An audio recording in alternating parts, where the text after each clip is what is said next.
So good to have you, and hopefully no computer failures this week so that we can actually have a class session instead of just a pastor session. So I don't know if any of you got a chance to listen to the recording last week, but I was telling some of the ladies that by the time I was done, I was talking like this because I had been doing all the reading and all the stuff. So I'll be most grateful to have your help today. So let's start with the prayer at the top of page 7 in the workbook.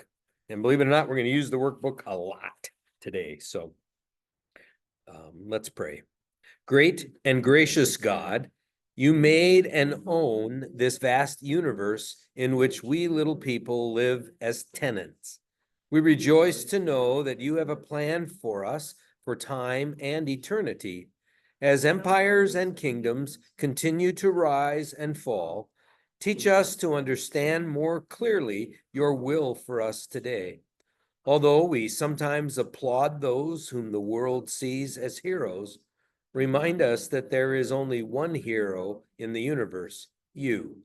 We thank you for visiting us in the person of your Son, Jesus, the servant Messiah. We praise you for gathering us into your kingdom, a kingdom that will never end. During our earthly pilgrimage, inspire us to bear witness to our forgiving Lord and servant brother in all that we think, say, and do. Inspire us to share your good news with those around us so that they might know the joy of your life in your eternal presence. In Jesus' loving, forgiving, and caring name, we pray. Amen. All right. Well, we will come back to that little book here shortly, but let's begin with a review of the lesson from the last time. So on page 14, let's join together in the review. If someone would read 31A. Should be, it says, did you say 31E? Yeah, that should be an A. 31A. Isaiah 1 through 39 addresses events from about 735 to 701 BC, during which period the Assyrians destroyed the northern kingdom of Israel and hovered on Judah's horizon in a threatening manner. The writer's central concern is what must be done to preserve the Davidic dynasty, Judah, Jerusalem, and the temple. Isaiah 40 to 55 speaks to the situation that prevailed after 587 BC, when the Babylonians devastated Judah, Jerusalem, and the temple and took thousands of Judeans into exile in Babylon. However, Babylon's days are numbered. Persia will soon gain control of Mesopotamia.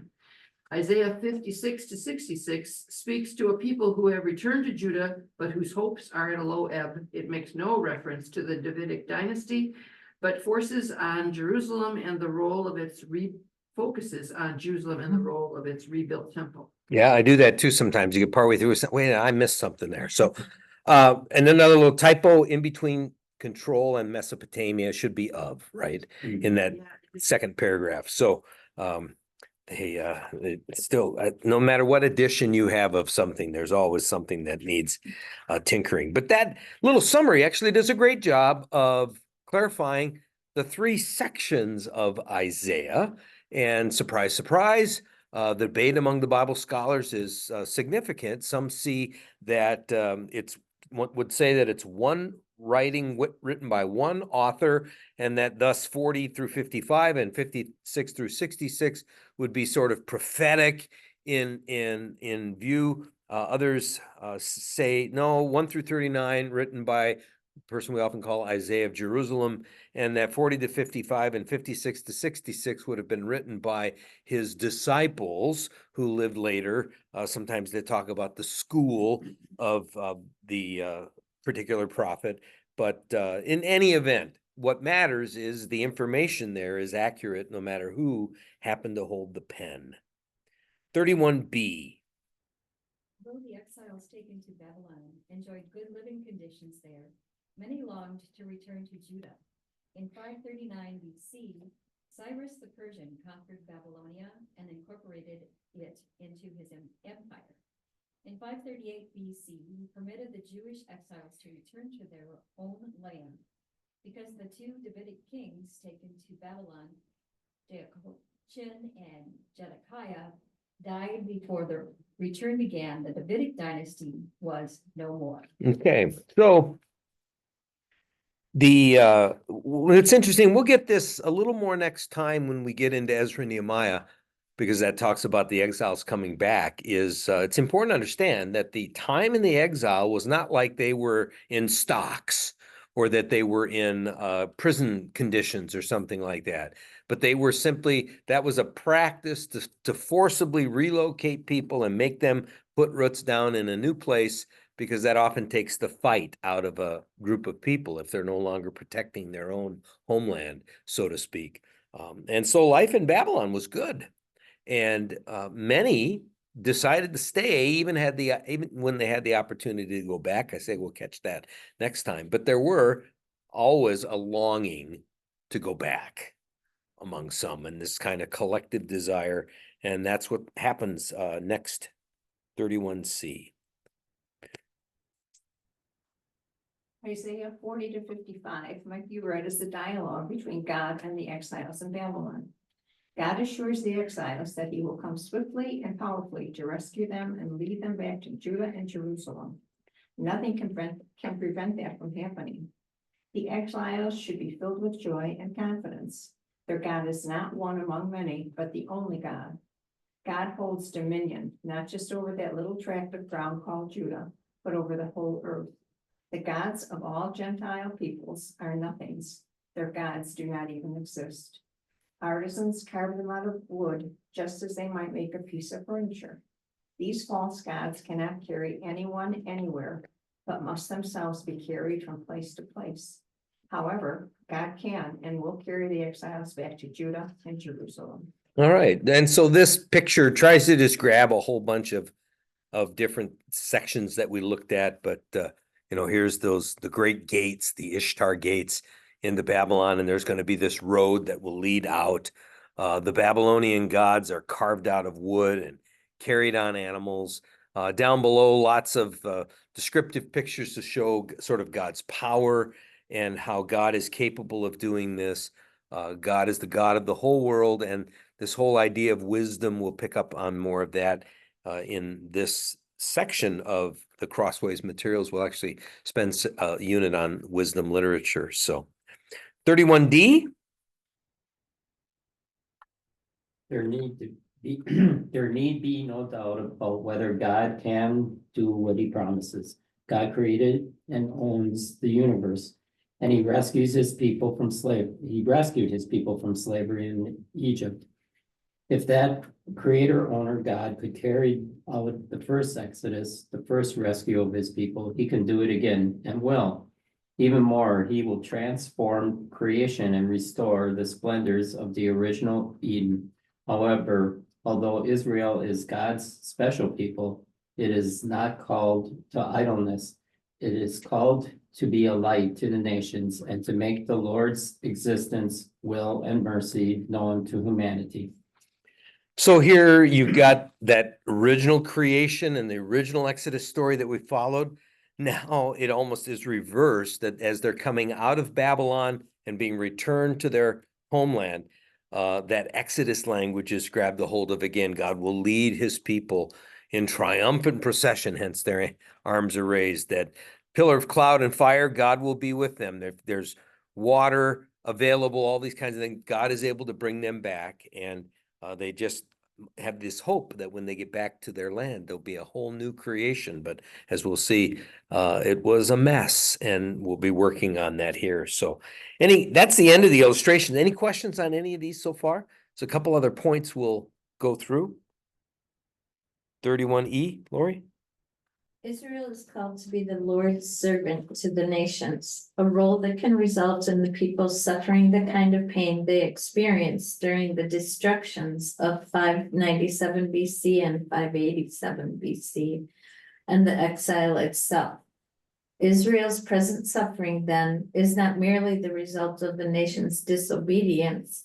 It is taking place so that Israel and the nations might be healed and brought into true fellowship with God. Yeah, so here's a real interesting kind of concept. And it's good to remember that the exile itself is in part disciplinary, but it's also in part medicine, right? And then perhaps sometimes people would say, I'm going to give you your medicine, is kind of this sense of punishment. Well, there is that aspect of it, but it's as a result of that time in exile. These people are changed and transformed, as we'll see. Chuck, can you read 31F? In chapters 56 through 66, the hope of a universal restoration of creation and healing of humanity is expressed. The message focuses on temple worship, Sabbath observance, and the practice of justice and compassion in everyday life. The hope is that nations will embrace the faith of Israel and acknowledge the Lord to be the true and only God. Even so, 63, 1 through 6, expresses hatred of the Edomites who plundered Judah after the Babylonians devastated Judah and Jerusalem in 587 BC. If only God would tear the heavens apart and reveal his divine presence to his people. It is significant that these chapters make no reference to the restoration of the Davidic dynasty. As we build toward what will be the culture and climate in which the New Testament narrative unfolds, this paragraph here reminds me of the importance to just sort of kind of lift up in front of us how many times Jesus talks about forgiveness. How many times the New Testament talks about forgiveness. Let vengeance, let retribution belong to God. Forgiveness is the way to which we're called. And of course, you see here in this reference that they were still so angry at the Edomites that those guys don't get a break in this. So it's, again, it doesn't, you'll be happy to know that we have traversed most of the kind of ugly, painful, hard, difficult reading and all of that conquest and violence and destruction and it's unsavory and there's no way to get around that. But what you'll be watching to emerge is this sense of this true call, this call to forgive, this call to restore. And so just kind of hold that in the background. Again, it doesn't take all the bad taste out of your mouths for some of the nasty stuff that we've read, but it gets us an idea of where we're headed. So finally, 31G, I'll read: a variety of hopes in relation to God's people and the Gentiles surface in Isaiah.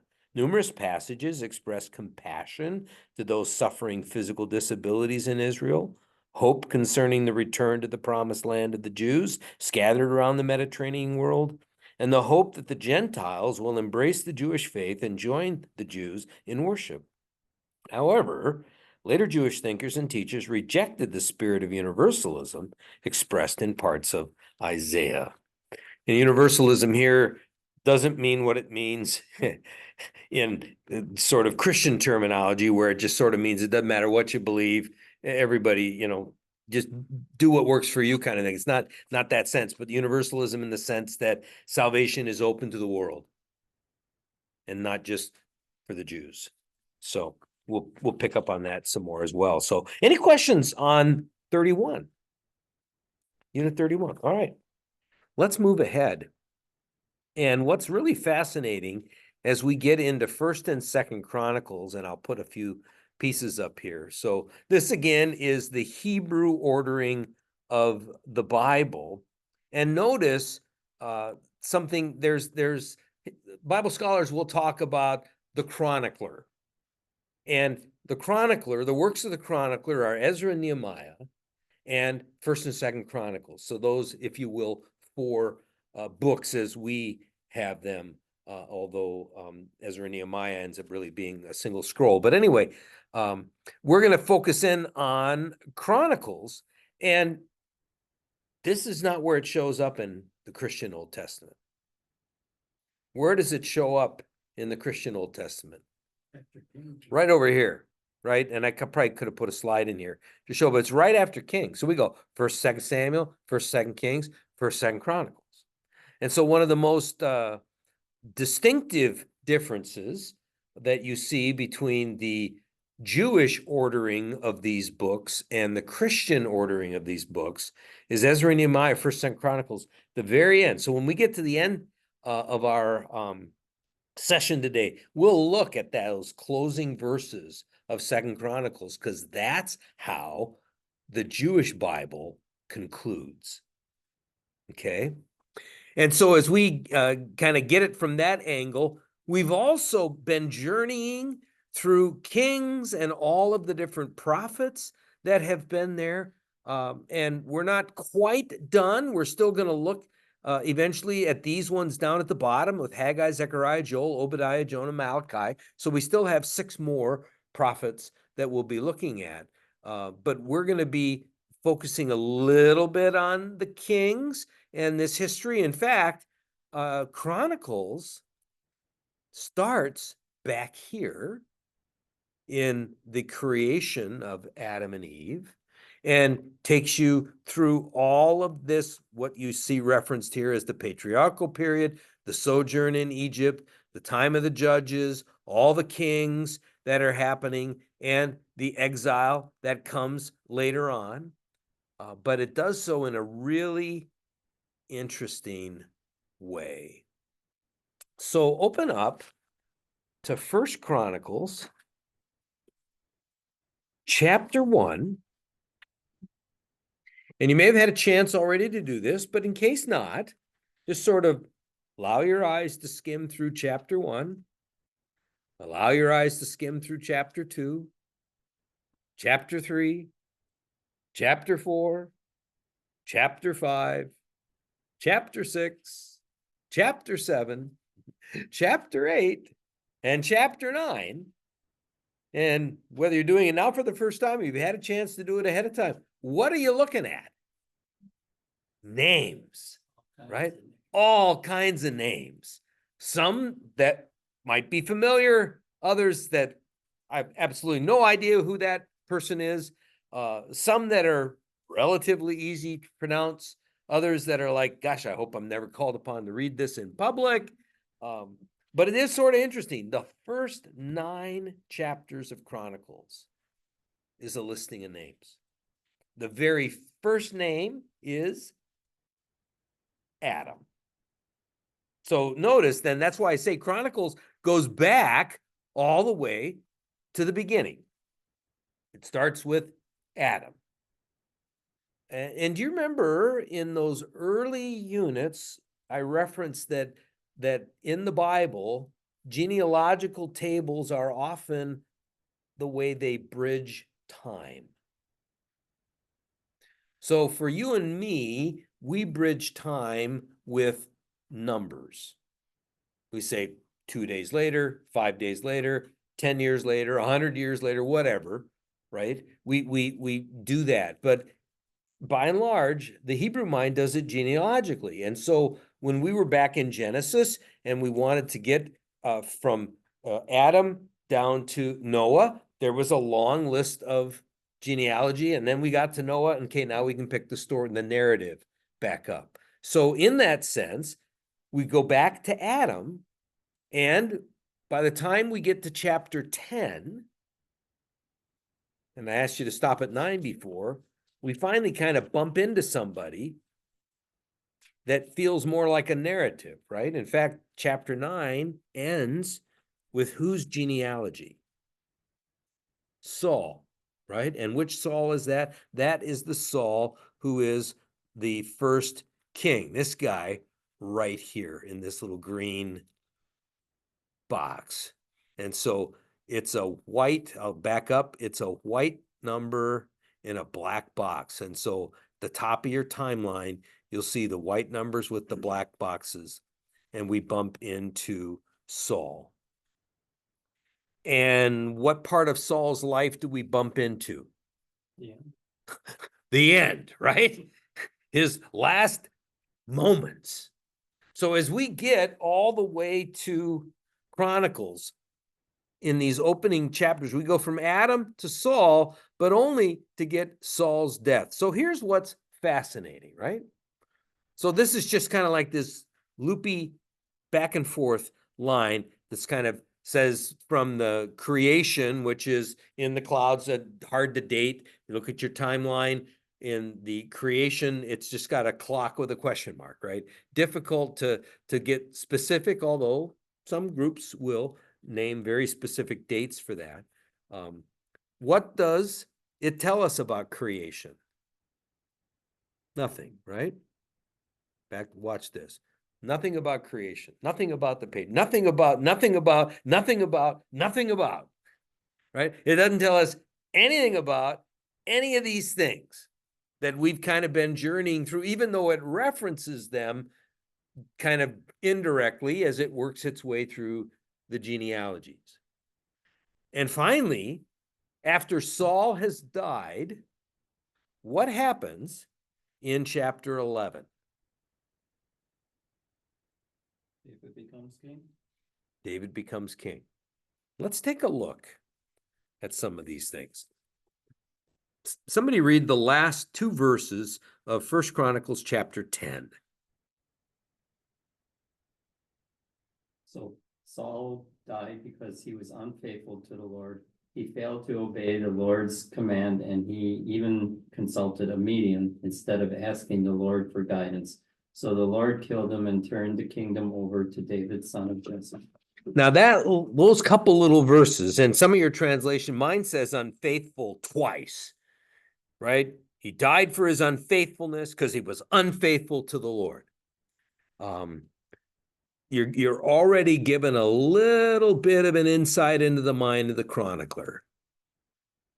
If you got a chance to read through both sets of writings, you probably ran across this cause and effect, right? So-and-so was good, good stuff happened. So-and-so was bad, bad stuff happened. And so we're going to come against, and this is one of the viewpoints that the Bible puts forward, right? We're not going to deny that Chronicles talks about that way, but of course, by the time we get to Jesus, we'll see that's not his interpretation of how this works. But we'll get there. But Saul, first king, didn't work out. Wasn't faithful. And again, not in happy language. It said God put him to death. And keep going and take First Chronicles chapter 11, 1-3, Ken. And all Israel gathered before David at Hebron and told him, we are your own flesh and blood. In the past, even when Saul was king, you were the one who really led the forces of Israel. And the Lord your God told you, you will be the shepherd of my people Israel. You will be the leader of my people Israel. So there at Hebron, David was made a covenant before the Lord with all the elders of Israel, and they anointed him king of Israel, just as the Lord had promised through Samuel. Okay. So Saul dies. We're given a reason he died, because he was not faithful. The very next sentence says, all Israel gathered together to make David king. Is that the way you remember it? I think he had to convince some people to join up. Look at your timeline for just a minute, will you? I should have stuck that in here sooner too.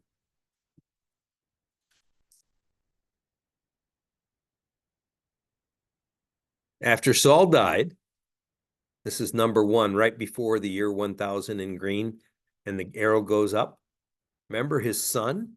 In some translations, Ishbosheth, in other translations, Ishbaal, but Saul's son was made king of the northern tribe. And David was king of the southern tribe.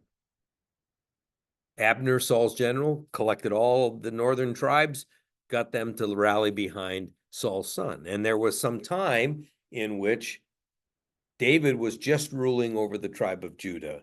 And it wasn't until some nasty stuff happened that all Israel came to anoint him king. So as the chronicler tells or retells in this case, the history, it's gonna be a little different because watch the X's, right? It's none of these things that we are told about. What the chronicler becomes interested is the temple. So let's turn, and we'll just leave that picture up now. Let's turn to your question book, whether or not you did it.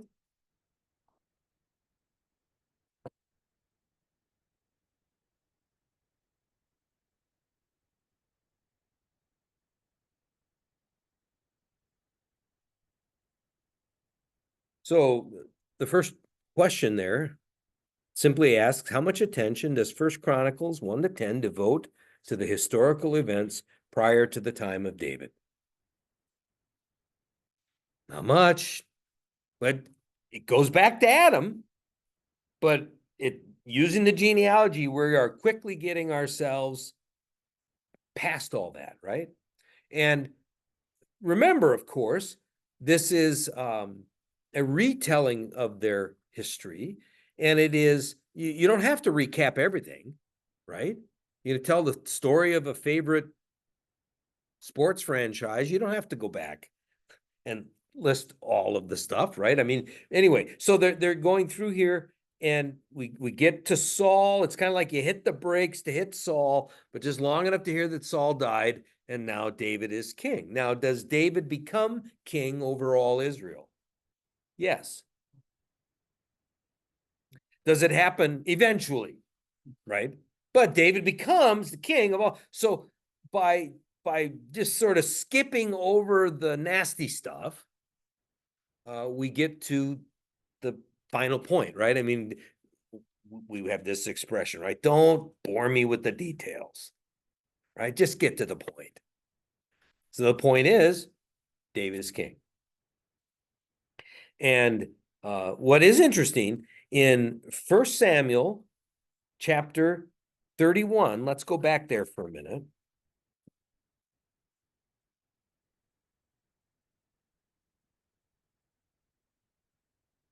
So 1 Samuel 31.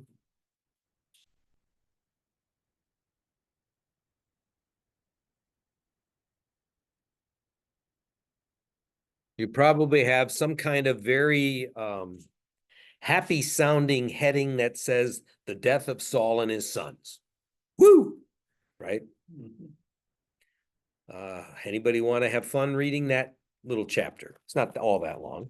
Go ahead, Lori. You love reading this killing stuff, Yeah, right? my Your favorite. Now the Philistines fought against Israel, and the men of Israel fled before the Philistines, and many fell on Mount Gilboa. The Philistines overtook Saul and his sons, and the Philistines killed Jonathan and Abinadab, and Malchishua, the sons of Saul. The battle pressed hard upon Saul. The archers found him, and he was badly wounded by them. Then Saul said to his armor bearer, "Draw your sword and thrust me through with it, so that these uncircumcised may not come and thrust me through and make sport of me." But his armor bearer was unwilling, for he was terrified. So Saul took his own sword and fell upon it. When his armor bearer saw that Saul was dead, he also fell upon his sword and died with him. So Saul and his 3 sons and his armor bearer and all his men died together on the same day. When the men of Israel who were on the other side of the valley and those beyond the Jordan saw that the men of Israel had fled and that Saul and his sons were dead, they forsook their towns and fled. And the Philistines came and occupied them. Okay, I'll stop you there for a minute. So it is sort of interesting here. Saul saw, we would say he saw the writing on the wall, right? I mean, the battle is lost and they're coming after him. And he knows as the king that they will kill him. But before they kill him, they're going to torture him and make his death as painful as possible. So he makes the decision, he says, let's be done with this now, right? And his armor bearer won't do it. So he commits suicide, and then his armor bearer commits suicide. And then it's interesting that it says, that his son, this is verse 6, his 3 sons, his armor bearer, all his men died the same day. And then verse 7, when the men of Israel who were on the other side of the valley and those beyond the Jordan, right? I mean, that's clear, far away. So it's not as if they saw, but word spread that Saul has died and his son, 3 of his sons, and there's more, but 3 of his sons have died. And that this is all kind of becoming to an end here. Everybody just kind of gives up. And then we're told that the Philistines, the next day, you fight one day and then the next day you go clear, see what you got, right? They go walking through, don't have to read this all, but they go through and they find Saul, they chop off his head, they take all his armor and they put his head up in their temple of their God. They impale his body and his son's bodies up against the outside wall of a city, and they start a big party, right? I mean, this is kind of ugly, nasty stuff. And we're told at the end that the men of Jabesh Gilead come secretly by night, grab Saul's body, the heads they don't get, but they grab the bodies, bring them back, and they bury them there, and kind of lay them to rest, right? So that's how we first ran across this narrative. Go now to 1 Chronicles chapter 10.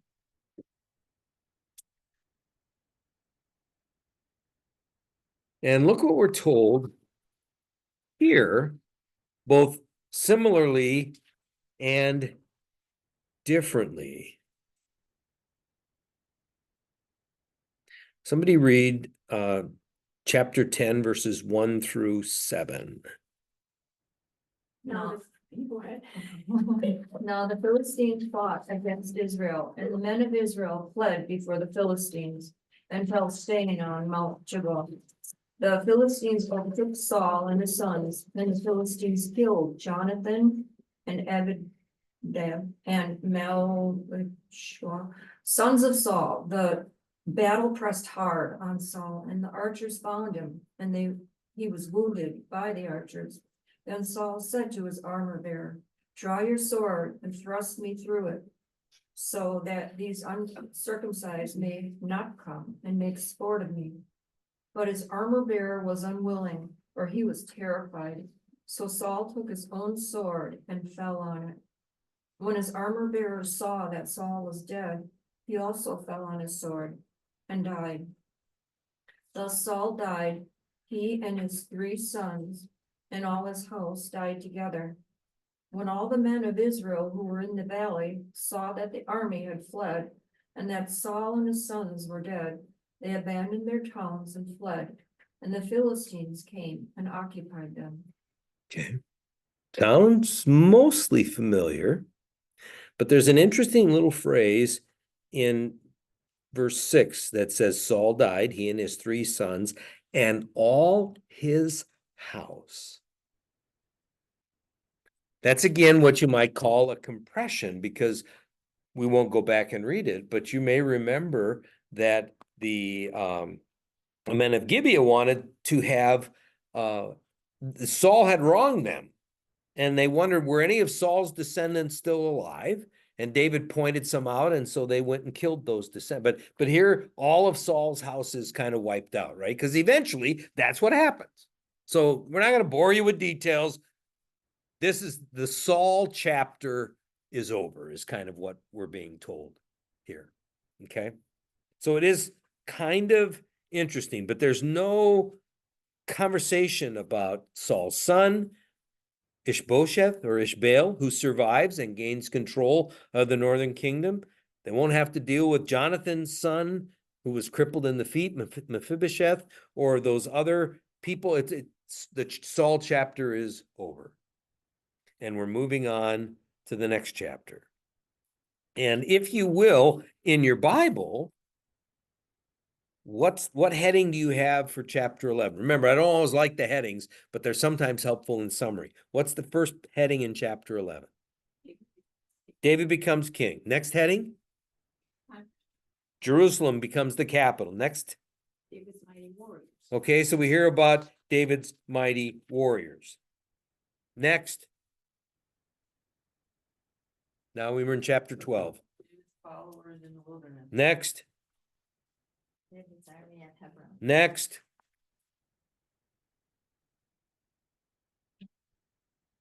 Chapter 13, Ark of the Covenant brought from Kiriath Jearim. Okay, you don't have to say it. I will say it. Or you can just say the Ark of the Covenant brought from KJ.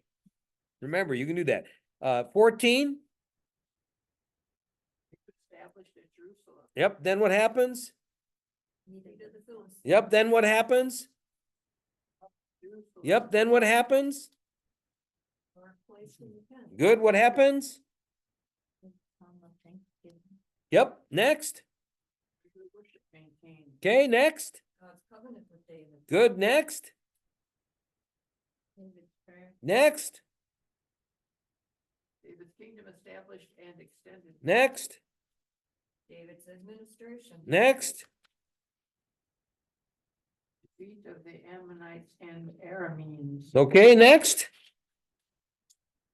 Siege and capture Rafa. Yep, next. Exploits against the Philistines. Okay, next. David takes census. Okay, next. David's altar and sacrifice. Okay, next. Temple. Okay. And even before that, some might have place chosen for the temple. Next. The Levites. Yep. And before that, David, you might have something that David gives instructions to Solomon and to the leaders, right? Chapter 24, the priests. Chapter 25, Region of the priest. Oh, 25.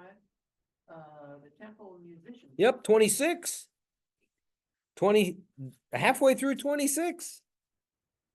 Treasurer's officers and judges. Okay, 27. Military divisions. Okay, halfway through 27. Leader of tribes and other civic officials. 28. David's address to the assembly. Yep. And anybody else? Solomon instructed to build. Solomon's given instructions to build the temple. Number 29. Offerings for building the temple. Okay, partway through 29.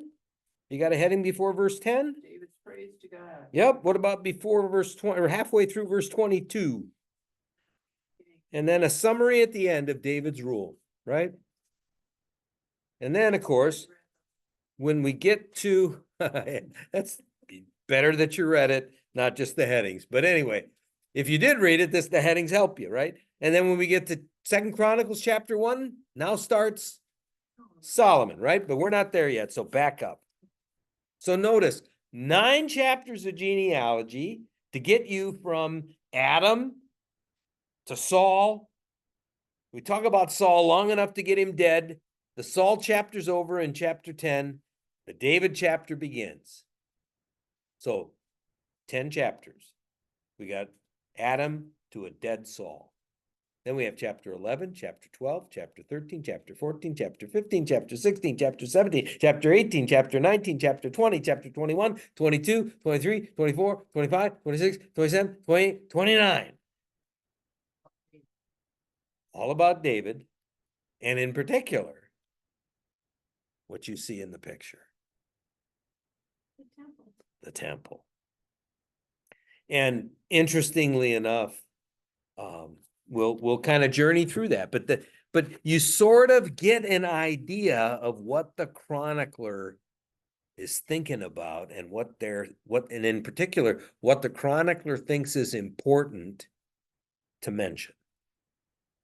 It's not as if the chronicler is being dishonest, but when you tell a story, you tell what you think are the important parts of the story. And if you've ever gathered together, depending on the size of your family, if you gather together and the family starts telling a story, there's usually a bit of a little excitement. Well, don't forget about, hey, what about that? Well, that isn't the way it happened. I mean, you get some of that, but we're listening here to this story. And so in 32b on your question, page 7, it says, what does the writer of 1 Chronicles focus on in chapters 11 and 12?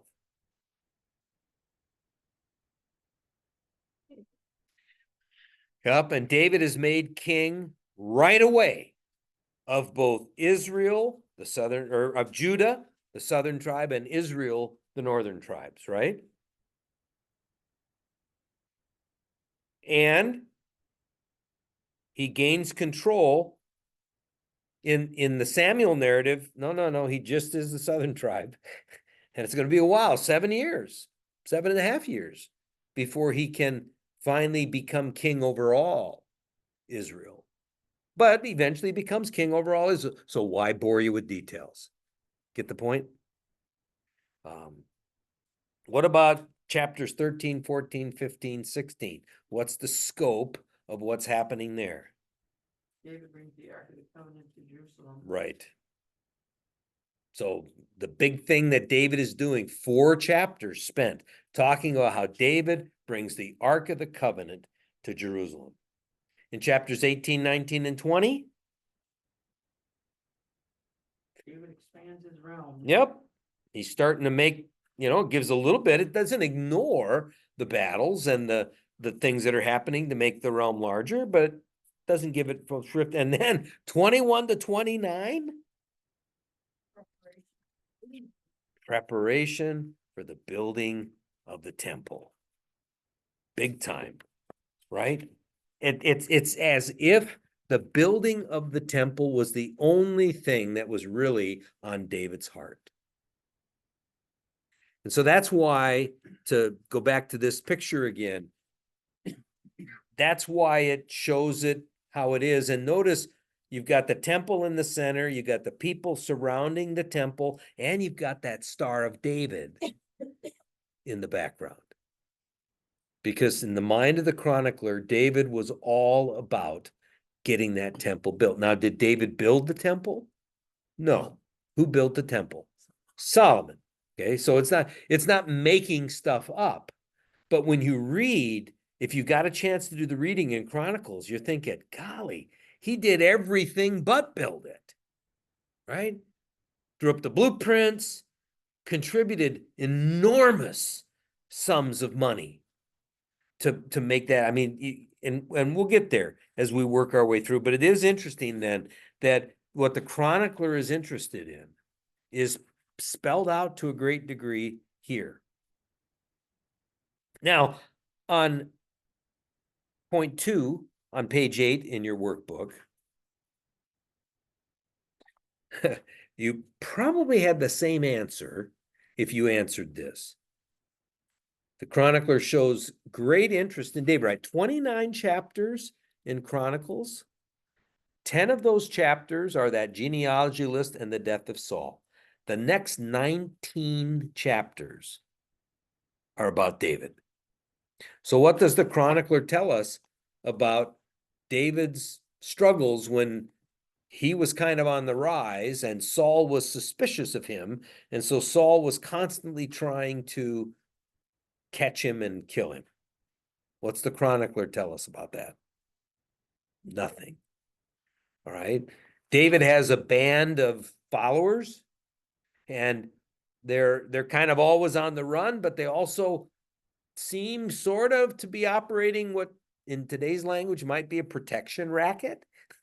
Right? They're saying to the various landowners, we'll watch out for your people, we'll watch out for your flocks, but when we ask for help, you got to help us. And it doesn't always happen. And you may remember about Nabal and how he says, yeah, who's David? And David's about ready to kill him, and his wife Abigail stops him. But anyway, what about David's killing of the Amalekites? Nothing. What about David trying to grease the skids with the elders of Judah? Nothing. What about those early wars when David is king of the south and Ishbosheth Ishbaal is the king of the north? Nothing. What about Ishbosheth or Ishbaal's rule at all? Nothing. What about the murder that Joab, David's general, kills Abner, Saul's general? It's not in there. What about when David conquers Jerusalem and he kills the lame and the blind? It's not in there. What about his harem? It's not in there. What about his, here it says adultery, I say rape of Bathsheba and slaughtering her husband? It's not in there. What about David's son Amnon raping his half-sister Tamar? It's not in there. What about Absalom, who was Tamar's brother, killing his brother Amnon because he was mad that he raped his sister? It's not in there. And then Absalom revolts against David and flees. It's not in there. Sheba, Benjaminites, it's not in there, his revolt. The execution of Saul's sons and grandsons, not in there. The struggle after David dies between Adonijah and Solomon and who's going to be king, both before he dies and after, it's not in there. David's deathbed command to Solomon that he kill some people, it's not in there. It's just not in there. Again, not as if they're not necessarily saying those things didn't happen, but it's not germane to the narrative and the point that the chronicler wants to make. The chronicler wants to focus on David and the temple, and we'll get a chance to see that. In fact, one of the things that's kind of interesting, I think we'll get to that a little bit later in the narrative itself, is that what was the big deal event so far in our biblical journey? Wasn't creation, wasn't the call of Abraham, although that's important, the Exodus, right? Remember, the prophets kept coming back again, that whole covenant that God made with them at Sinai. And they kept coming back and warning them that the curses of the covenant would come upon them. Well, on this side of the exile, the big deal is not the Exodus and even the covenant. The big deal is the temple and the proper worship of God in the temple. And so you're going to kind of see how, and you'll get this when you read Ezra and Nehemiah, you're going to kind of see how, because do they have any kings when they come back from Babylon? They don't. Who leads them? The religious leaders, by and large.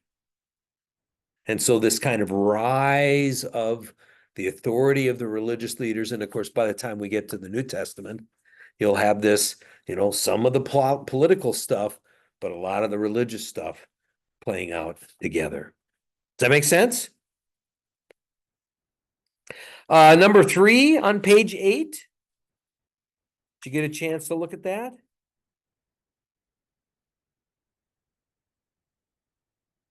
It's kind of what I just summarized.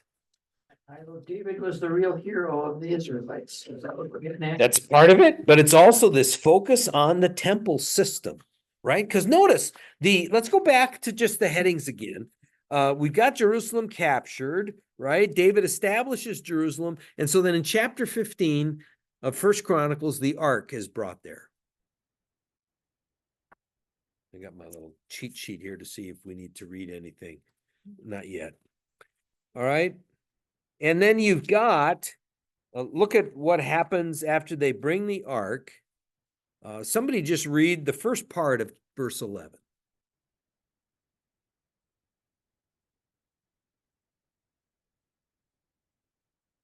David summoned the priests Zadok and Abiathar and the Levites, Uriel, Asaiah, Joel, Shemaiah, Et cetera, et cetera, et cetera. Who are these people? Priests and Levites. Okay.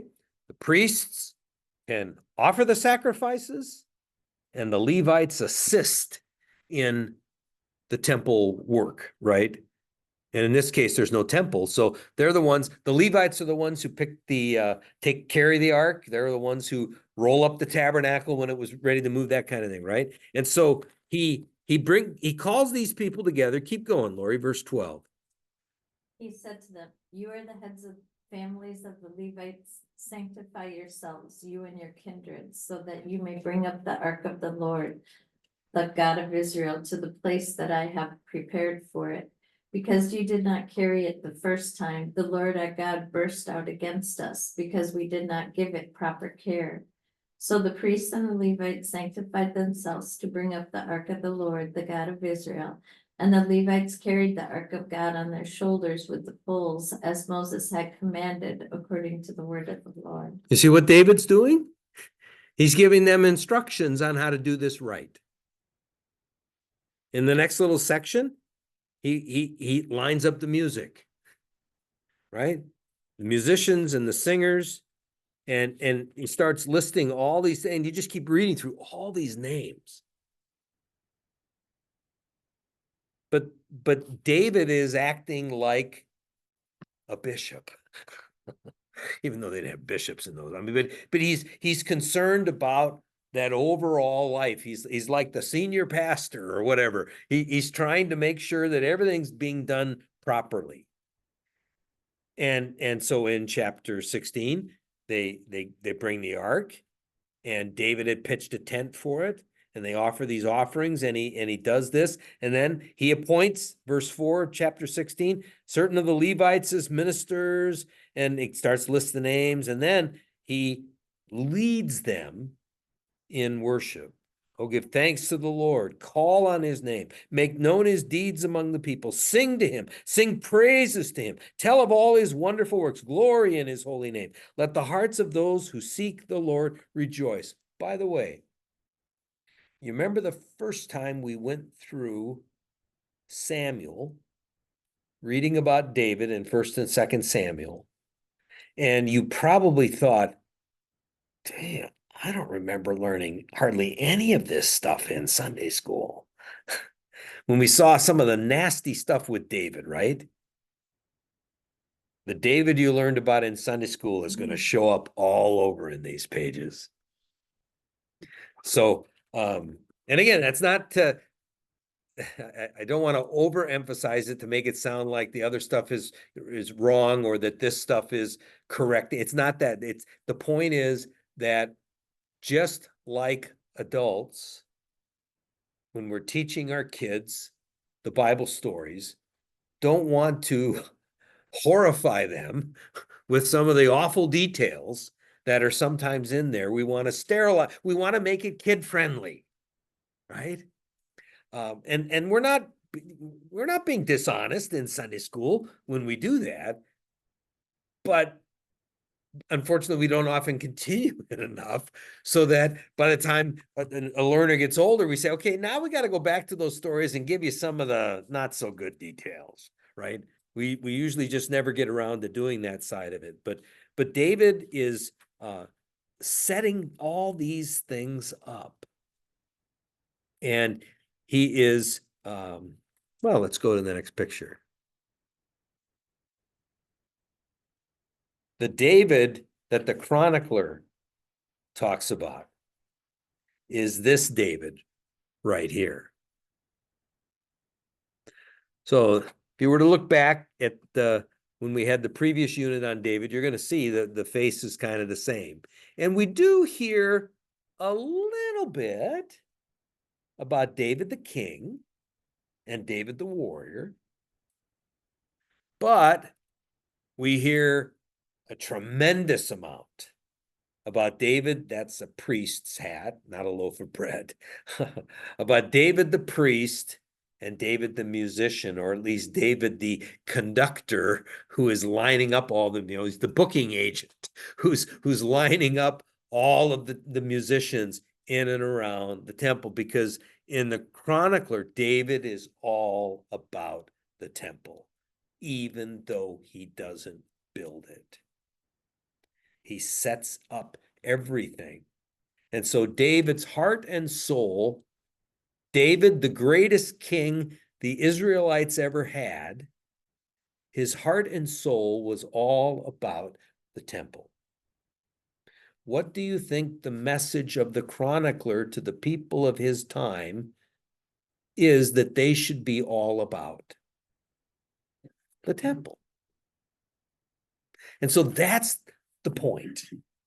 That's what the chronicler is, by retelling their history and emphasizing these aspects of it, and probably exaggerating in a few places. Did David really have 200 tons of gold in his personal bank account?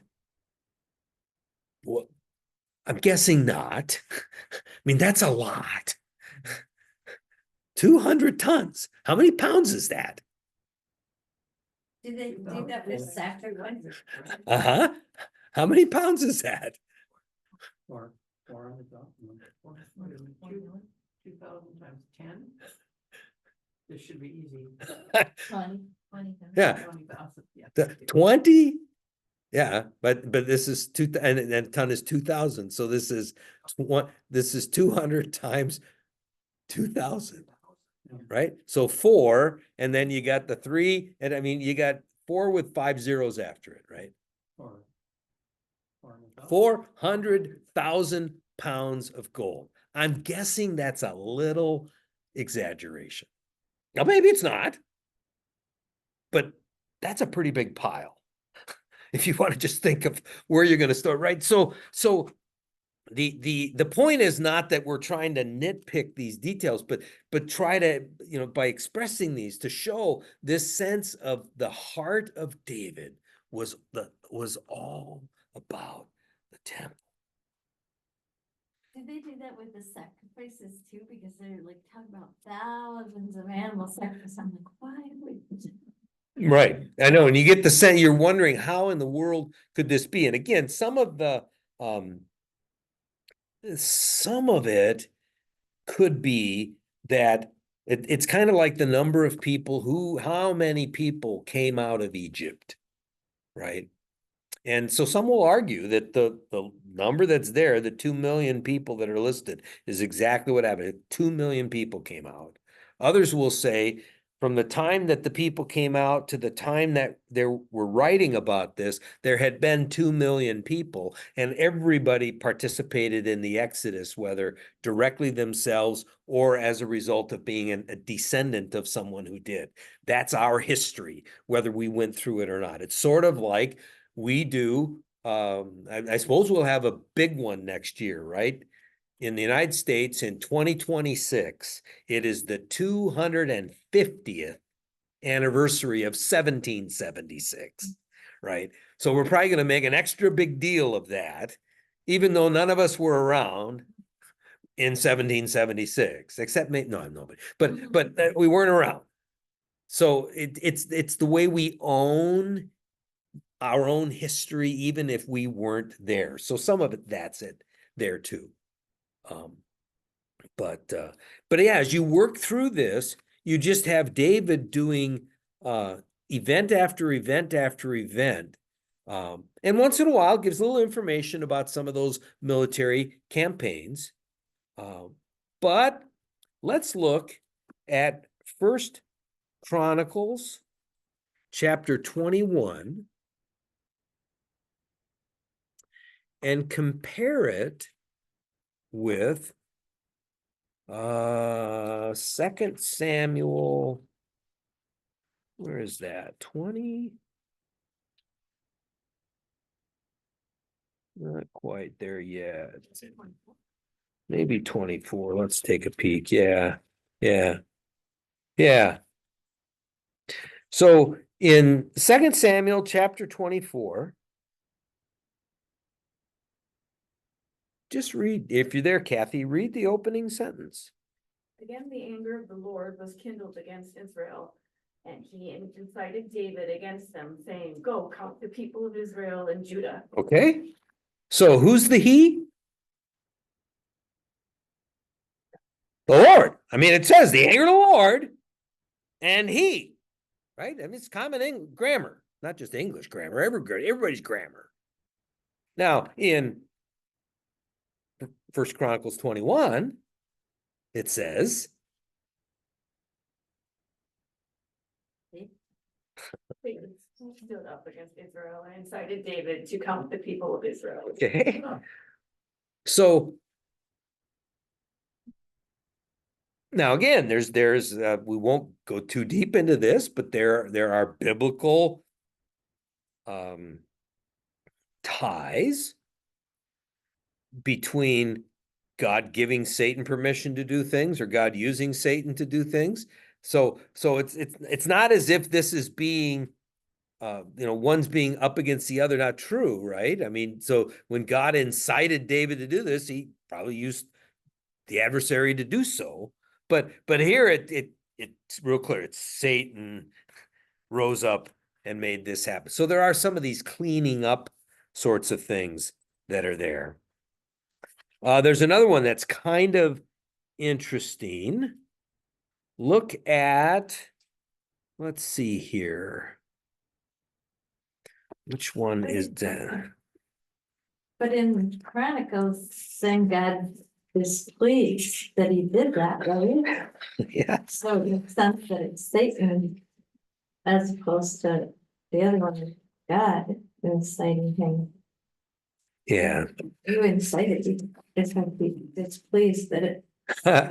Yeah, I did. That's why I don't want to go too far down, but no, that's okay. But it is you bump into these things as you start laying them next beside each other. Here's another one we're going to do. Go to 2 Samuel chapter 24, where we were before, and verse 24. You probably have a heading a little earlier that says David is going to buy this piece of land for an altar. 24. Uh-huh. But the king said to Araunah, no, but I will buy them from you for a price. I will not offer burnt offerings to the Lord my God that cost me nothing. So David bought the threshing floor and the oxen for 50 shekels of silver. Okay, so he paid 50 shekels of silver for that piece of land and the animals because he wants to offer this sacrifice. Go now to 1 Chronicles chapter 21.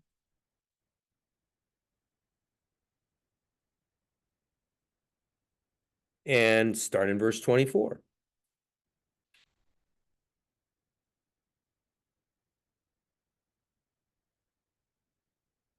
But King David said to Ornan, no, I will buy them for the full price. I will not take for the Lord what is yours, nor offer burnt offerings that cost me nothing. So David paid Ornan 600 shekels of gold by weight for the site. Right. Now, in the first one, how many? 50 of silver. And here, 600 of gold. Now turn in your books to page 20 and point 7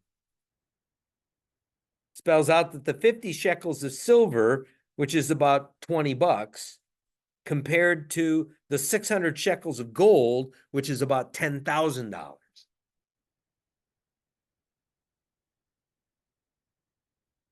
How precious is this piece of ground that the temple is built on? Big time precious. David paid big bucks to get it. And so you get some of those little things happening in there. If you turn in your books to pages 10, 19, and 20, which is the pages opposite this picture that I have up right now. This is our Sunday school David.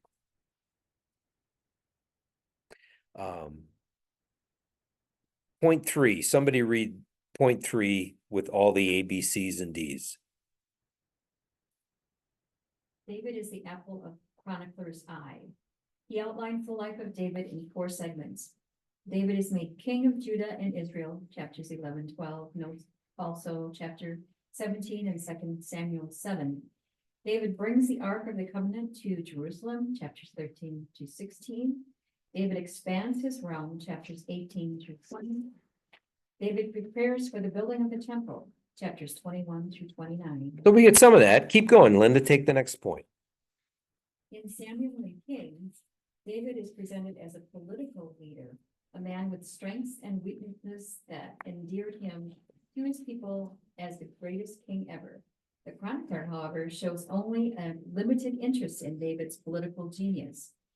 This is understandable. For the time he wrote, Israel had ceased to be a nation.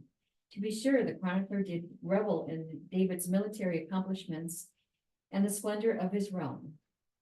1 Chronicles chapters 18 through 20, and emphasized also the Nathan oracle based on a covenant of divine commitment.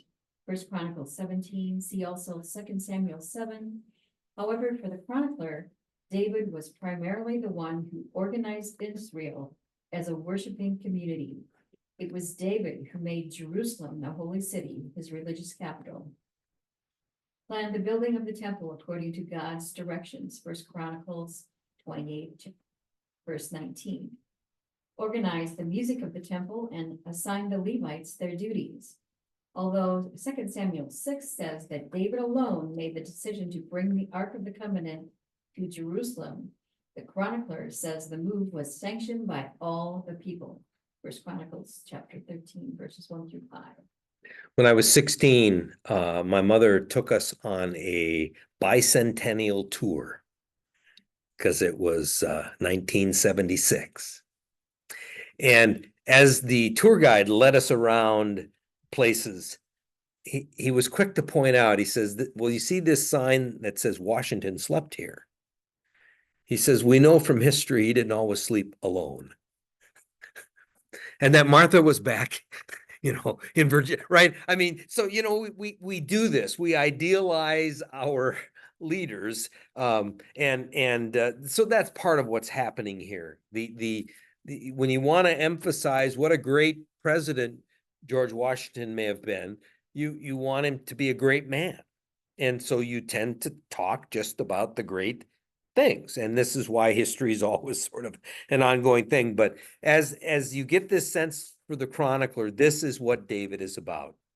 And at the bottom of page 19 and spilling over to the top of page 20, those are just a listing of the sort of not so savory details about David that are not shown.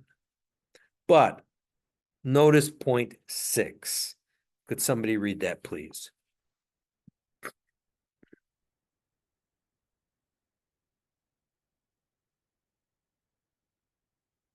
Out. Thank you. Chronicler declares that to the very last, David's mind was engrossed with dreams about the future temple. First Chronicles chapters 28 and 29. The last words the chronicler attributes to David constitute one of the finest prayers in the Old Testament.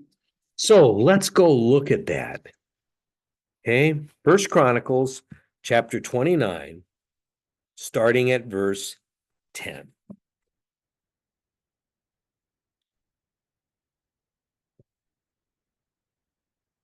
Kathy with a C, you want to read? And David blessed the Lord in the presence of all the assembly. David said, "Blessed are you, O Lord, the God of our ancestor Israel, forever and ever.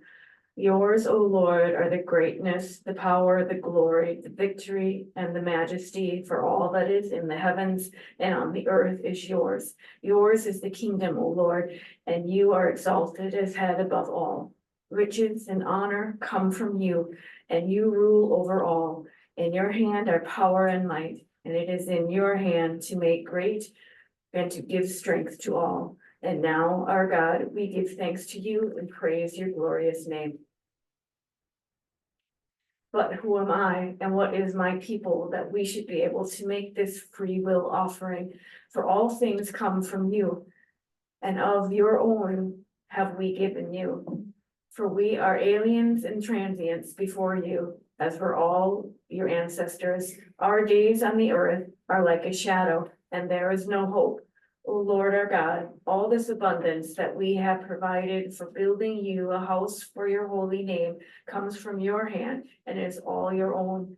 I know, my God, that you search the heart and take pleasure in uprightness. In the uprightness of my heart, I have freely offered all these things. And now I have seen your people who are present here, offering freely and joyously to you. O Lord, the God of Abraham, Isaac, and Israel, our ancestors keep forever such purposes and thoughts in the hearts of your people and direct their hearts towards you. Grant to my son Solomon that with single mind he may keep your commandments, your decrees, and your statutes, performing all of them, and that he may build the temple for which I have made provision. Okay. So it's pretty powerful. Do you recognize a hymn inside verse 14?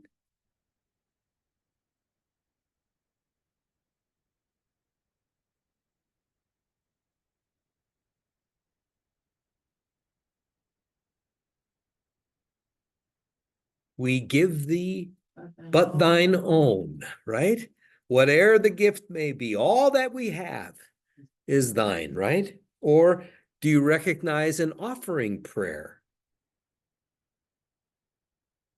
Right? Merciful Father, we offer with joy and thanksgiving what you have first given us. Do you recognize a prayer in verses 11, 12, and 13?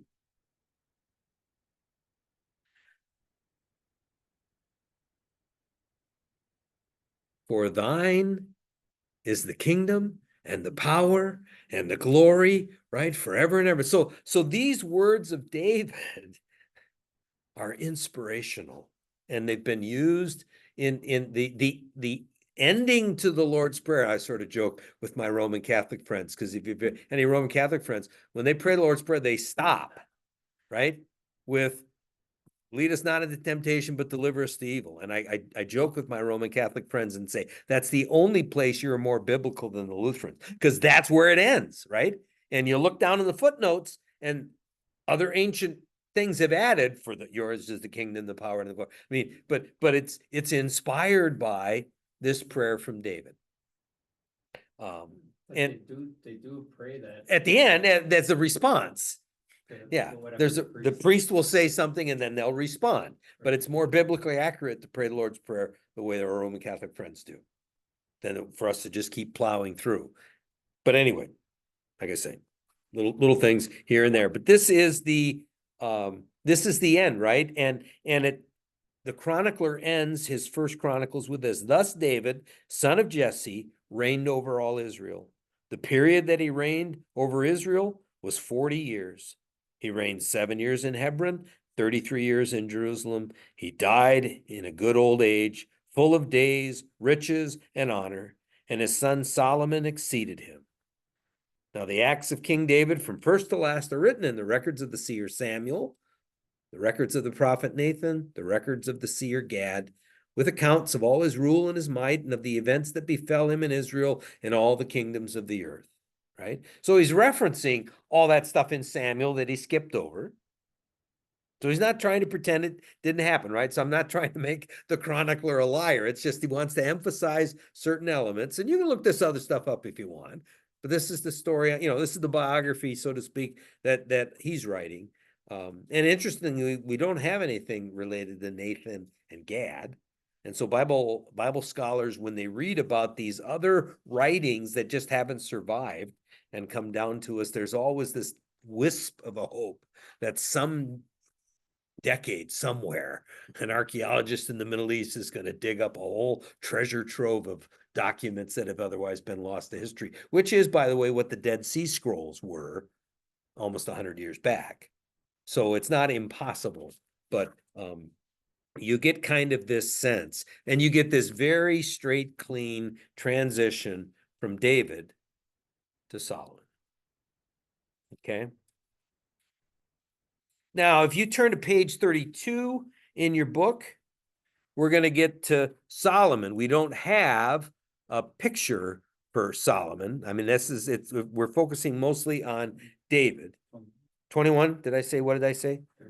Oh, that's the section number. Yeah. 32C, page 21. Thank you for the correction.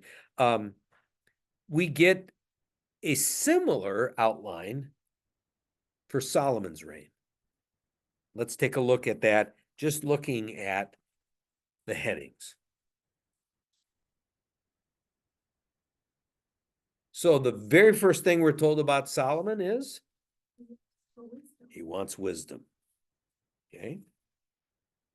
Then we're told a teensy bit about military and commercial things, but now comes the big deal. Chapter 2, right? And he makes an alliance with a nearby resource for the cedar that they're going to need. That's Hiram or Huram. And by the way, the names will shift sometimes with particularly the vowels. One of the things that's interesting in human language is that the consonants are what carry the meaning. So just for a fun exercise, you can do this at home. Take a sentence of anything that you know well, and it could just be, the Lord is my shepherd, I shall not want. Write the sentence out, and then just write the consonants out and string them together. and then write just the vowels out and string them together. And you'll look at the consonants and you'll probably be able to figure the sentence out. You'll look at the vowels and it makes absolutely no sense whatsoever. So the vowels are just part of how the words get done. So don't, you wonder, why is that name? Why is he Hiram over here and Huram over there? Anyhow. So in chapter 3, Solomon builds the temple. Now here's a great example. And it even says, verse 1, Solomon began to build the house of the Lord on Mount Moriah, where the Lord had appeared to his father David. Did Solomon build the temple? Right. Yeah. Right. I mean, was he out there building the temple? Probably not. Right. But so here's the sense in which a leader gets credit for the project. So that happens then sometimes. So he builds the temple and he does the measurements and you get all of this detail. He covers things with gold. He furnishes the temple in chapter 4. He makes the lampstands, the pots, all the different things that are happening. Then finally in chapter 5, the ark is brought to the temple. And there's some good stuff there. Then comes this dedication of the temple. And again, Solomon has this wonderful, beautiful prayer about how he wants God's eyes to always be on the temple, so that if anybody anywhere got into trouble, let's read a little bit about this. Somebody start 2 Chronicles chapter 6, verses 18 through 21.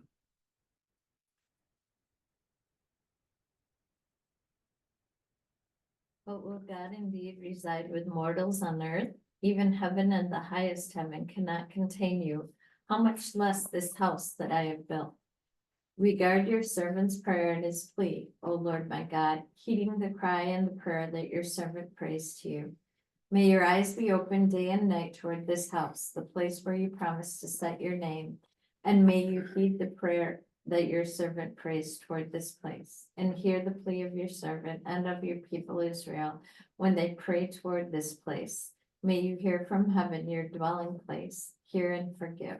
All right, so did they believe that God lives in the temple? No. They're not dummies, right? But they want the temple to be something that always has God's eyes. Chuck, if you want to unmute, start 22 to 23.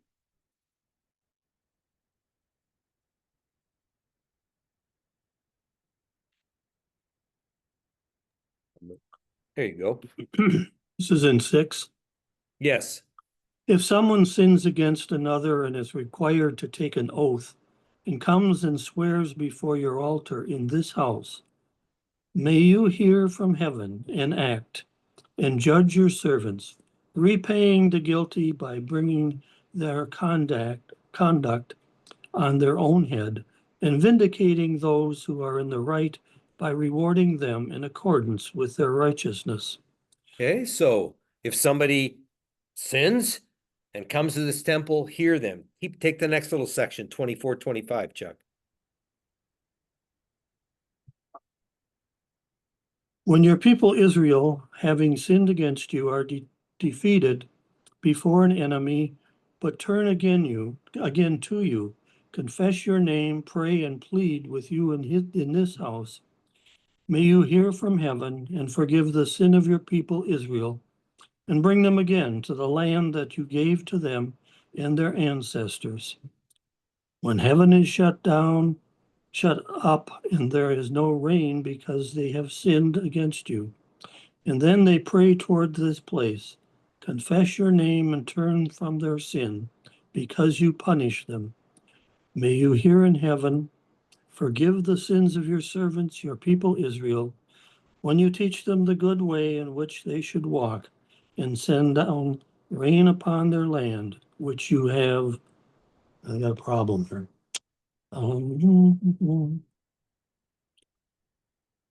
Given to your people. Oh, okay. It ends with given to your people as an inheritance. So here you've got this sense that the temple is going to serve as a place to meet God, as a place where God's ear will especially be focused, where God's eye will especially be focused. And there's a good possibility that you, in your lives, have thought of your church building in a similar way.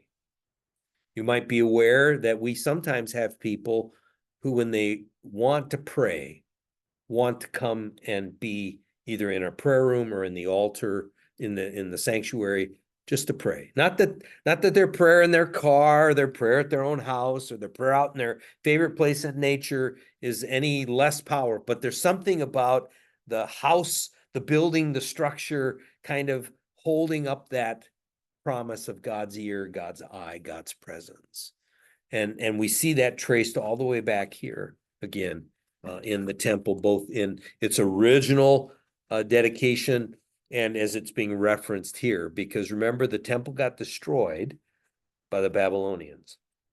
And we're a little ahead of ourselves, but in the next chapter, when we look at Ezra and Nehemiah, we'll be looking at how the temple and the altar in particular are rededicated, and the walls of Jerusalem are rebuilt. But for the chronicler who's writing then well after these events have occurred, that this is the point. We'll come back to chapter 7, which has a lovely little prayer in it as well.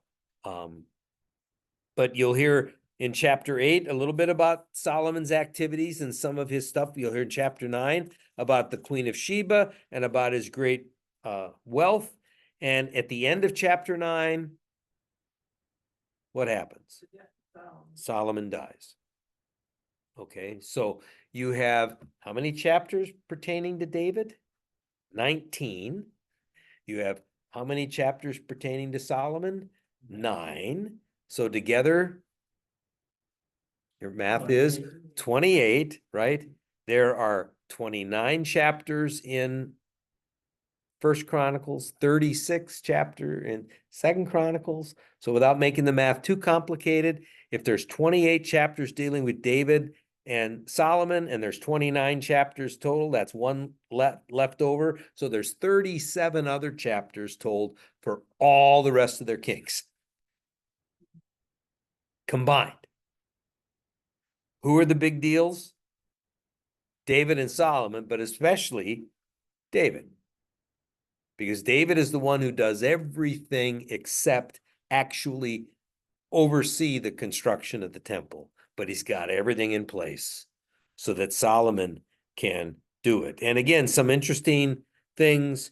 Let's see if I can find the one reference here. In Samuel, Solomon's wife, the daughter of the king of Egypt, he builds her a palace in Jerusalem. In Chronicles, not in Jerusalem, because she is a foreigner. And remember, at the end of Solomon's reign, we read in Kings about how all his many foreign wives drew his heart away. That just, we're not interested in that detail. We're trying to paint how incredible this temple is and the worship structure. And then starting in chapter 10 of Second Chronicles and going through chapter 36, we come across all the other subsequent kings.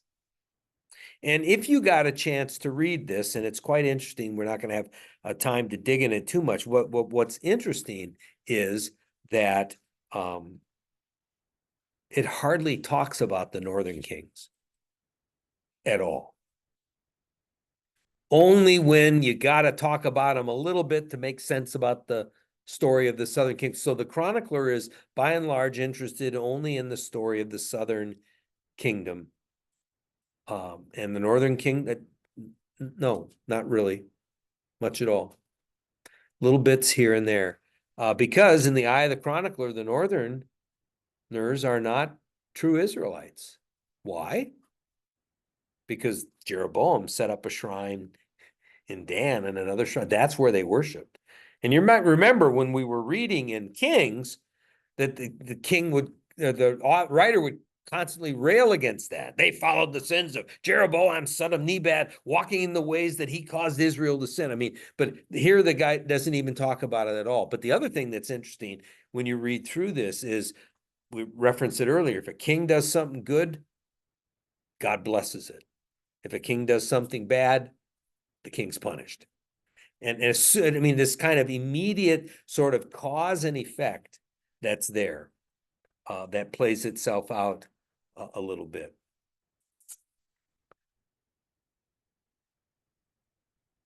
Look at, we're going to back up for just a minute. I want to read 1 Chronicles 22 in the transition from David to Solomon. 1 Chronicles chapter 22, starting in verse 11.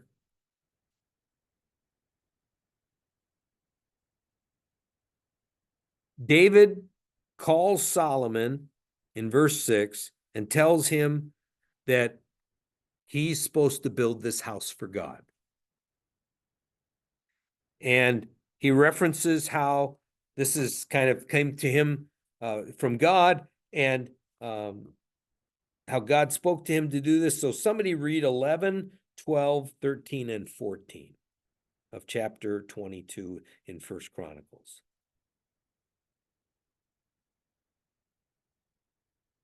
Now, my son, the Lord be with you, so that you may succeed in building the house of the Lord your God, as he has spoken concerning you. Only may the Lord grant you discretion and understanding, so that when he gives you charge over Israel, you may keep the law of the Lord your God. Then you will prosper if you are careful to observe the statutes and the ordinances that the Lord commanded Moses for Israel. Be strong and of good courage. Do not be afraid or dismayed.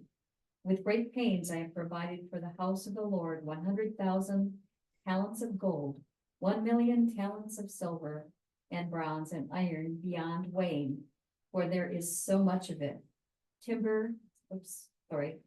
And iron beyond weighing, for there is so much of it. Timber and stone too I have provided. To these you must add more. Right? So it's going to be a bunch of stuff there, but what's he tell him he's supposed to do in verse 12, or what he hopes for in verse 12? Give him wisdom and understanding. Right. And what's the first thing Solomon does? He goes and asks for wisdom. So he's kind of following this. But look at also what's happening in verse 13. It talks about the statutes, the ordinances, the commandments, right? Does that language ring a bell at all? We ran across that in Deuteronomy a lot. And what about this? Be strong and of good courage. Do not be afraid or dismayed. Joshua, yeah, go back to Joshua chapter 1. We'll just look at this little section. Joshua chapter 1, verses 7, 8, and 9. This now is God. This was David talking to Solomon. Here's God talking to Joshua.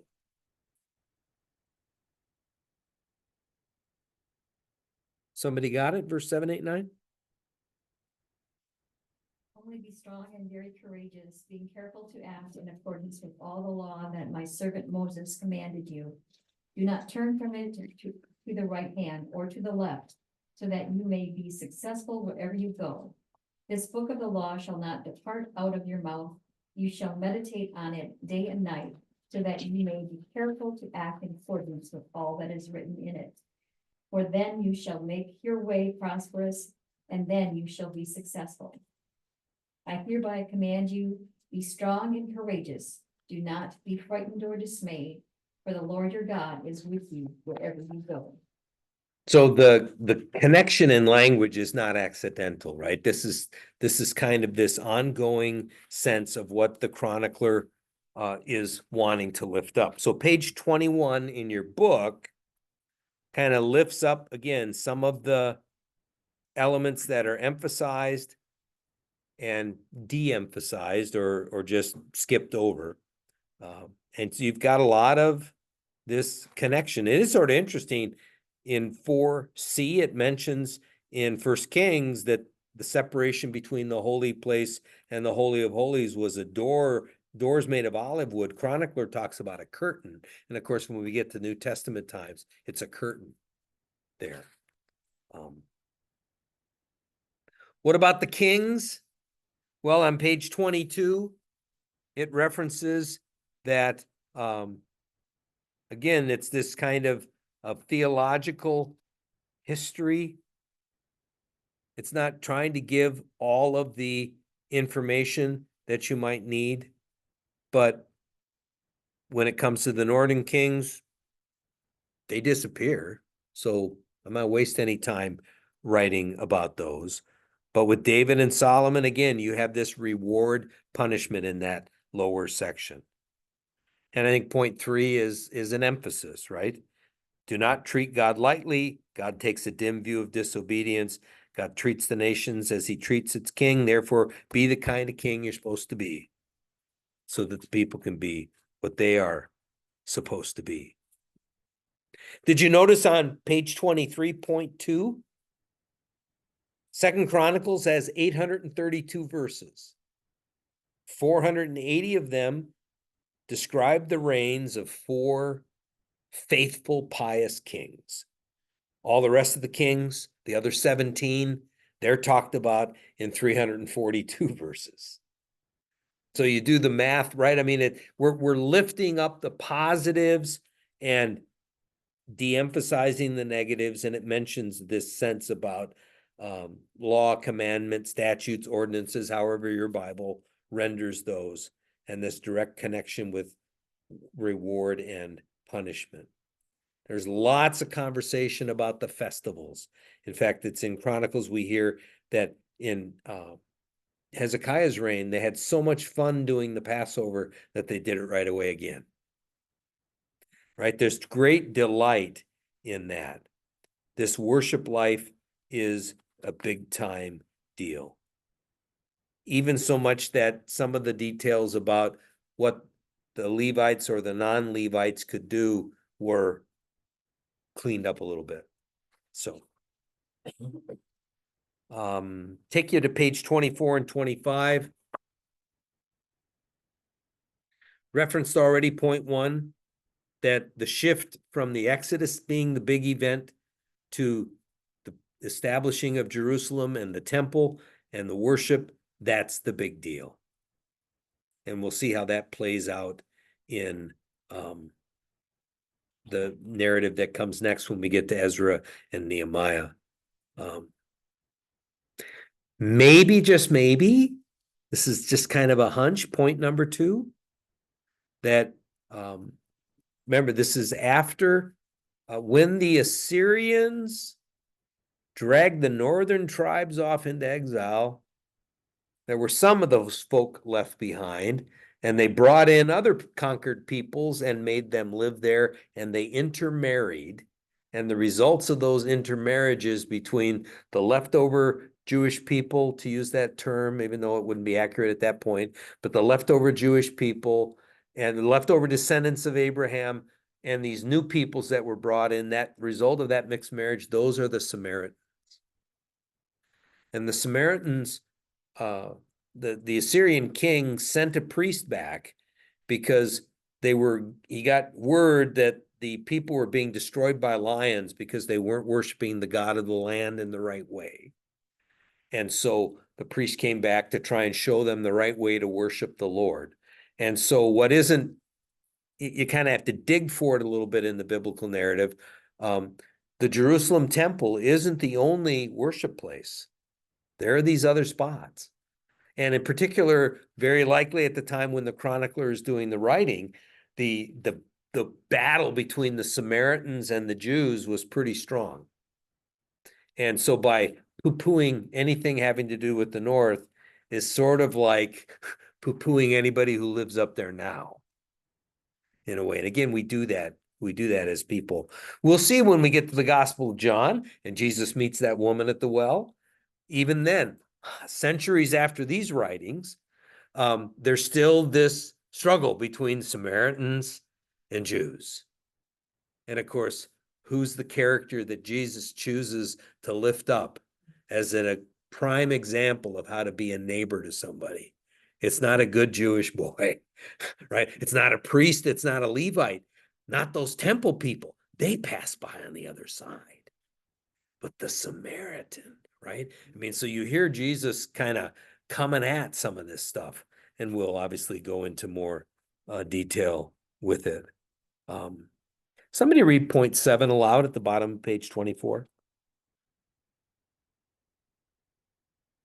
Although the monarchy was a thing of the past where the chronicler wrote, his picture of David is designed to encourage the faithful to look for the time when the promise made to David, 2 Samuel 7, 1 Chronicles 17, will be realized. When that time comes, David's messianic descendant will be as little like the previous kings of Judah as possible. Hence, his account of David describes the David that should have been, rather than the David that actually was. He is giving his readers a glimpse of the idyllic messianic king that many believed would eventually come. These points are admittedly hypothetical. It may be that the chronicler's account of David is meant to focus attention solely on the temple and above all on the God of that temple. So there's a little insight in that little paragraph to the kind of the scholarly debate that happens, right? I mean, people will legitimately ask, why is the David pictured in Chronicles so different or cleaned up, maybe you'd say, compared to the David we read about in Samuel and the first part of Kings? We aren't told. So as you answer that question, as I always like to point out, as soon as you start to answer a question that the Bible doesn't tell us the answer to, you're engaging in the act of interpretation, which isn't bad. There's nothing wrong with that, but it's not the same as, so here's why, right? You give your answer why. That answer is not the same as something the Bible tells us for sure, but that's the speculation. So one of the speculations is this: the kings, they don't have any kings anymore, but trying to get the people thinking about what's that great messianic king going to be like? What's the Messiah going to be like? Well, he's going to be like this David that I just going to be all focused on God, all focused on worship in the temple, all focused on lifting these things up. If that hypothesis is accurate, can you see why maybe the Jesus we read about in the New Testament was butting heads with the religious leaders? Because he can't be the Messiah. He doesn't observe the Sabbath. And wait till we get to Ezra and Nehemiah to look at the importance of the Sabbath. So who knows for sure? But here's another idea, that the chronicler's account of David is made solely to focus us on the temple, but even more on the God of the temple. So that's some thoughts there. And the last little section here on page 25 tries to lift up these central concerns. And again, this idea, because when you see Ezra and Nehemiah alongside this, you're gonna capture this sense that it's established by David, it's lost through disobedience, and we're going to see how Ezra and Nehemiah restore the true worship life of the people. In number 4, I highlighted in mine the little sentence in the middle that says, in the chronicler scheme of things, the reestablishment of the monarchy was not as important as the reestablishment of the proper worship of God in Jerusalem. Okay. Interestingly enough, Lori, read point 3 out loud. Israel's hopes then did not reside in what a Messiah might be able to accomplish or reveal sometime in the future. Israel could secure its future by carefully honoring the religious institutions and practices revealed by God to David, handed down to Judah's priests, and kept alive by the remnant that survived the exile and returned to Jerusalem. Okay. Big deal. Right? It's that element, and we'll see that kind of continue to rise. He references in point 5 some of the other places where they had worship of God. And then number 6 just sort of says that the chronicler's vision come to pass. Well, we'll see, but it is interesting, down through the ages, there have been strong divisions and disagreements amongst the various factions within the Jewish community. And so this is hopefully sets us up, because sometimes, again, Sunday school, but not just there, we're the religious leaders aren't all bad. If you've been watching The Chosen, they've tried to kind of show how Nicodemus, even though he didn't maybe have always the courage and backbone to always be up front, is like one of these. And so they do try to, I think, even though it's fiction or it's an expansion of the story, they do try to capture the Jewishness of what's going on in the time of Jesus, and we're not quite there yet, but this is lifting this up some. I'd like to take you on a couple of little places. Look at 2 Chronicles, chapter 7, verses 12, 13, and 14. And we'll end with this reading and then one other.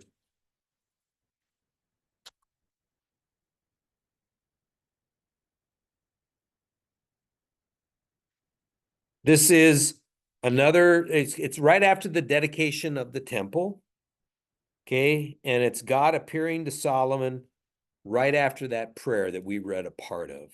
Somebody read 12, 13, and 14.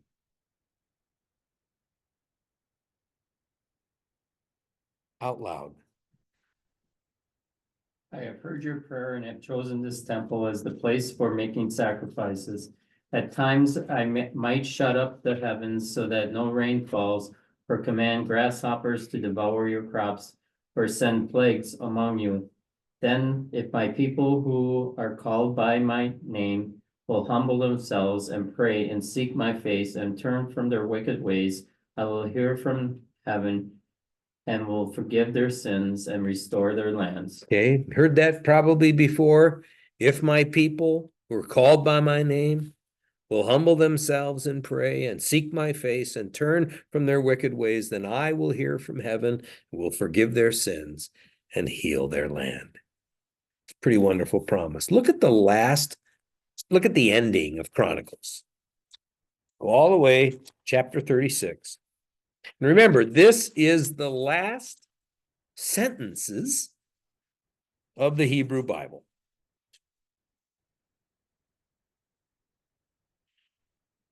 Chapter 22 and 23. Want to read Kathy with a K? Verses 22 and 23? Yeah, but you're not Kathy with a K, are you? Okay. Just want to make sure. Yes. The chapter 36? Yep, the very end. And what? Last 2 verses, 22, 23. That's all right. It's the teacher's fault. Doesn't give clear instructions. In the first year of King Cyrus of Persia, in fulfillment of the word of the Lord spoken by Jeremiah, the Lord stirred up the spirit of King Cyrus of Persia, so that he sent a herald throughout all his kingdom, and also declared in a writing edict, thus says King Cyrus of Persia, the Lord, the God of heaven, has given me all of the kingdoms of the earth, and he has charged me to build him a house at Jerusalem, which is in Judah. Whoever is among you of all his people, may the Lord his God be with him. Let him go up. Okay. And if you look at the previous section, what just happened? Right before these words are read, what just happened? Jerusalem was overrun, right? The Babylonians have come. It's done, right?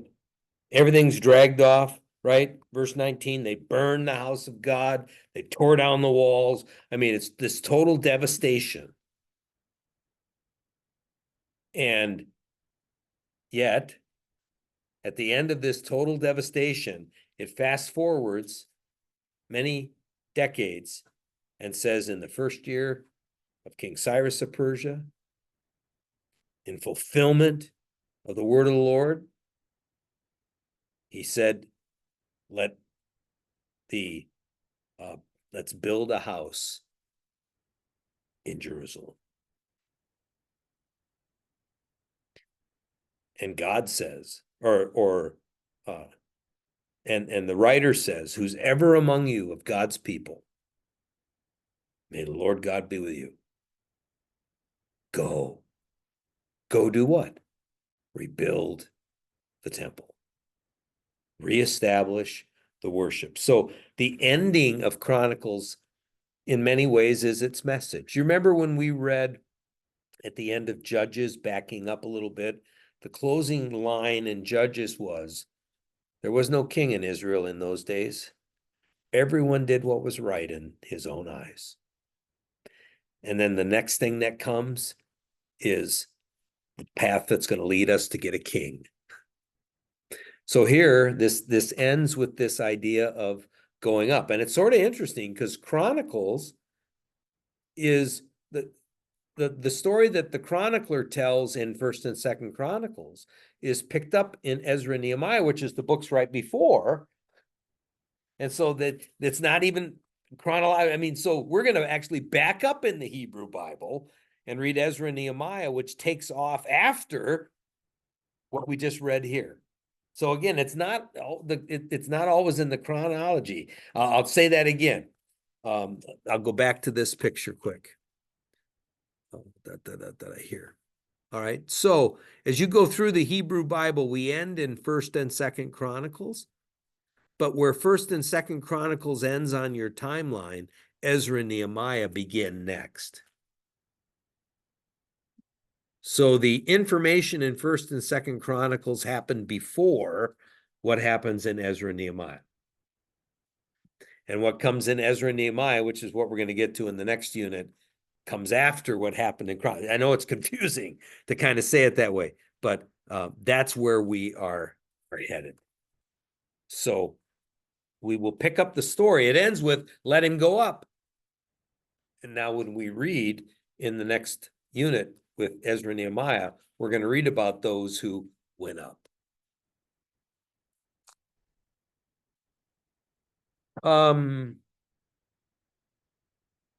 Let's see here. Oh, okay. Turn to page 10 in your book, your workbook.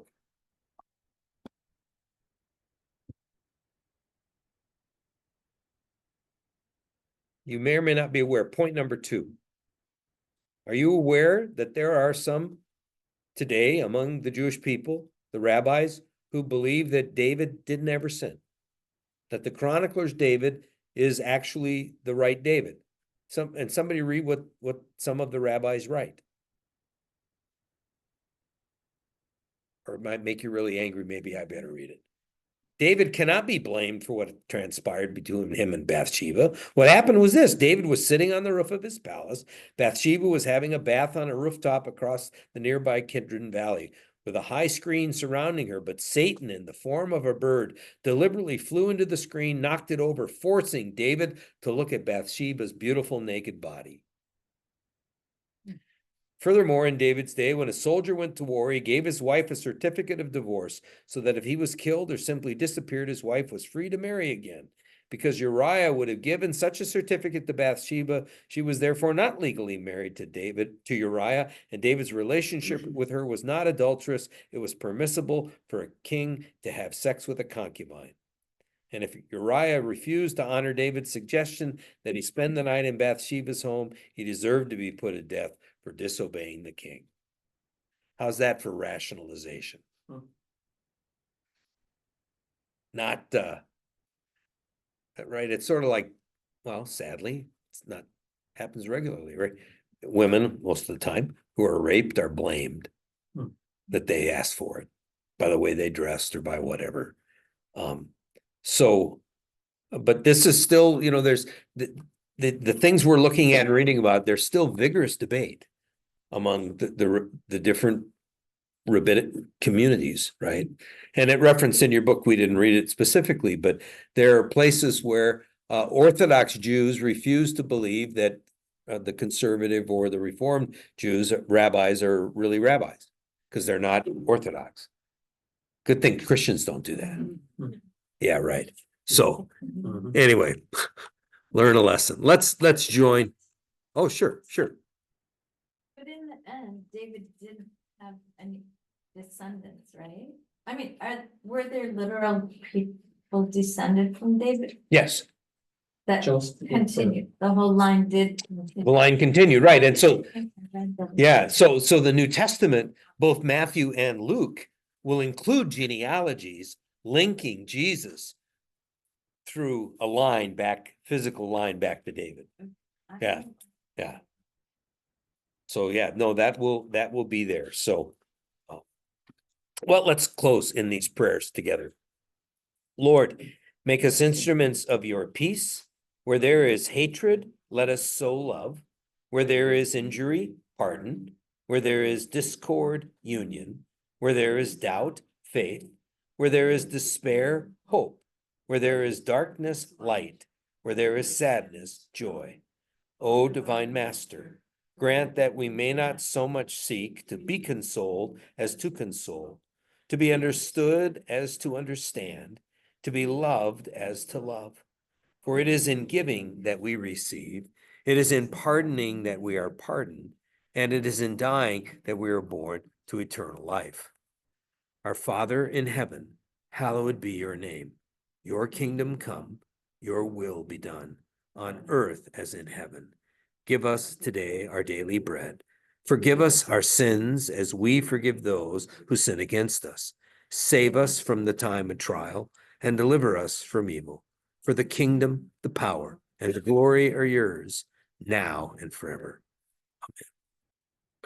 So we will end with that, and I'll hang around if you have some other questions, but thanks. We'll get into Ezra and Nehemiah in our next unit.